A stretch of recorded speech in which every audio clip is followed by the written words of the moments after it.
Salut à tous et bienvenue sur la chaîne Dessin Explique pour une toute nouvelle vidéo. Alors je m'excuse d'avance pour ceux qui regardaient mes vidéos de ne pas en avoir sorti une plus tôt, mais malheureusement ma vie d'étudiant ne me permettait pas pendant cette courte période de réaliser de nouvelles vidéos. Donc toutes mes excuses et bienvenue dans cette nouvelle vidéo où je vous montre en screenshot vidéo la réalisation d'une de mes planches de bande dessinée, car oui, je suis en train actuellement de réaliser une planche de bande dessinée pour un projet personnel.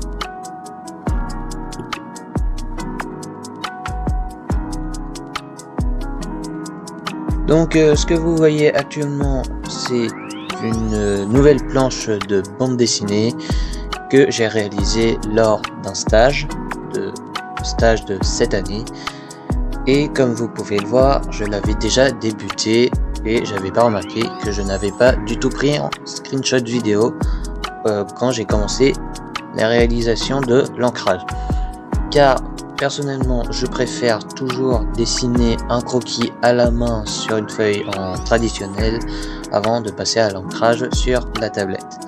Donc comme vous pouvez le voir actuellement, je suis en train de colorier les bâtiments avec un bleu turquoise foncé. Donc, comme c'est en screenshot, je ne pourrai pas tout vous montrer d'un seul coup, et je mettrai peut-être à certains moments des petits passages de timelapse pour que ça ne soit pas trop ennuyeux à regarder pour vous.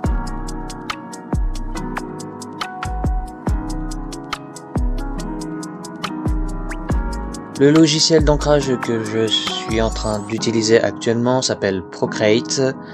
C'est un très bon logiciel pour le dessin, pour le niveau professionnel comme pour des débutants. Peut-être que certains ne sont pas du même avis, mais personnellement, c'est avec ça que j'ai réellement commencé le dessin sur digital, et je me suis senti dès le début très à l'aise.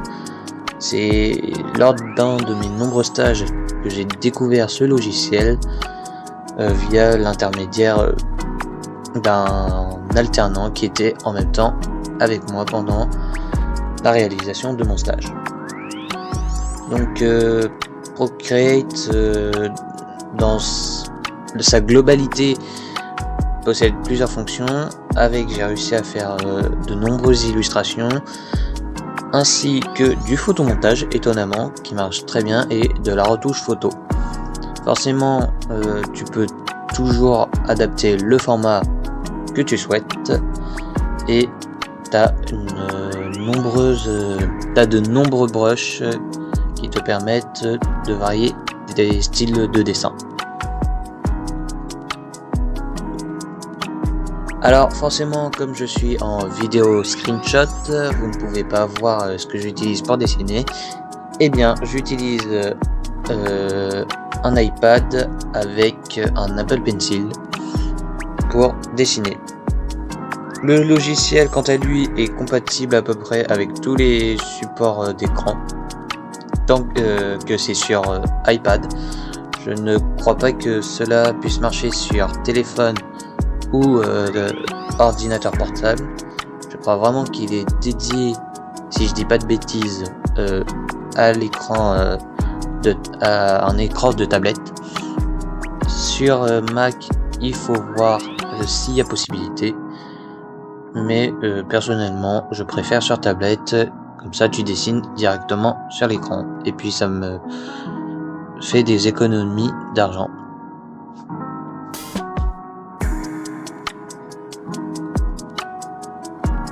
Pour le logiciel en lui-même, comme j'ai dit, on peut faire de la retouche photo, donc tu as plusieurs outils comme le flou, les différents flous. Tu peux également varier la teinte, l'intensité et la transparence des couleurs.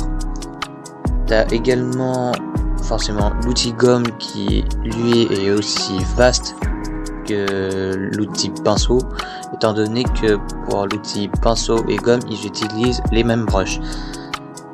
C'est également Pareil pour l'outil Fusion qui te permet de faire des dégradés beaucoup plus propres lorsque tu travailles en illustration. Le logiciel te permet également d'avoir l'outil pipette et de pipeter la couleur que tu souhaites si tu te crées des palettes de couleurs évidemment. Mais en plus de créer une palette, ils te permettent directement de faire des presets de tes couleurs préférées.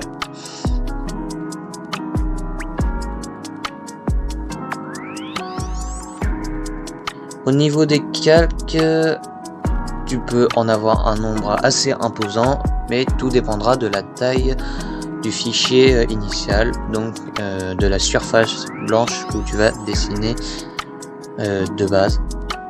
Et ce nombre de calques est assez limité, et ce qui est paradoxal, c'est qu'on peut également faire de l'animation avec Procreate. Mais je vous conseille dans ce cas-là de plus utiliser Procreate Dream, qui est un tout nouveau logiciel sorti début 2023, si je vous dis pas n'importe quoi. Mais si vous souhaitez tout de même que je vous fasse un tuto sur l'animation sur le Procreate de base, vous n'aurez qu'à le dire en com et je vous ferai un tuto. Si vous souhaitez que je parle plus en profondeur de ce logiciel, je vous invite à également le dire en commentaire, comme ça je pourrais faire un tuto tout en expliquant également la partie animation que permet ce logiciel. Sur ce, je vous souhaite un bon visionnage pour la fin de la vidéo et surtout n'oubliez pas de vous abonner, de liker la vidéo et de commenter, ça fait toujours plaisir et puis ça soutient la chaîne. Sur ce, je vous dis à très bientôt et à une prochaine fois.